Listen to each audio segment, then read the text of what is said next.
डरावना बाथरूम। एक बार की बात है, जिया और सौरभ, जिनकी अभी कुछ दिनों पहले ही शादी हुई थी, उन्होंने वीकेंड पर मुंबई घूमने का प्लान बनाया। अगस्त का महीना था, बहुत बारिश हो रही थी। वो लोग अपनी कार से निकले थे। बारिश इतनी तेज हो रही थी कि सामने का कुछ दिखाई नहीं दे रहा था। रात भी हो गई थी। उन्होंने रात में कहीं रुकने का सोचा। उन्हें एक छोटा सा होटल दिखाई दिया। वो लोग उसी में चले गए।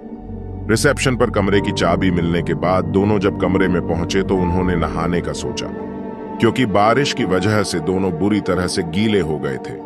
जब बाथरूम में देखा तो शॉवर में और नल दोनों में ही पानी नहीं आ रहा था। उन्होंने रिसेप्शन पर फोन किया तो वहां कोई फोन नहीं उठा रहा था। तब सौरभ खुद रिसेप्शन पर कहने चला गया। पीछे से अपने आप शॉवर में पानी आने लगा। जिया को लगा शायद परेशानी ठीक हो गई है और वो नहाने चली गई। नहाते हुए उसके बाथरूम के दरवाजे पर दस्तक हुई। उसे लगा सौरभ है। उसने कहा, मैं अभी नहा रही हूं, अभी आती हूं। पर दस्तक हुए जा रही थी। जिया को लगा शायद शॉवर की आवाज से सौरभ को सुनाई नहीं दे रहा है। उसने शॉवर बंद करना चाहा, पर वो बंद ही नहीं हो रहा था। उसमें से साफ पानी की जगह काला पानी निकलने लगा। जिया को कुछ समझ नहीं आया।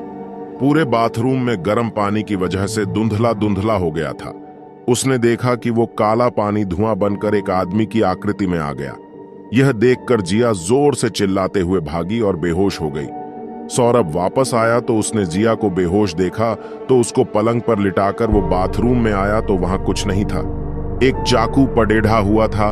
वह चाकू को उठाकर जैसे ही उठा वैसे ही शीशे में उसे एक डरावना आदमी दिखाई दिया।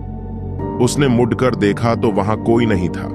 जिया को जब होश आया तब उसने अपने साथ हुई घटना को सौरभ को बताया। वो दोनों उसी समय उस होटल से निकलकर अपने घर को वापस चले गए। यह किसी को पता नहीं चल पाया कि आखिर उस बाथरूम में होने वाली घटना किस वजह से हुई थी। आखिर कौन था वहां पर।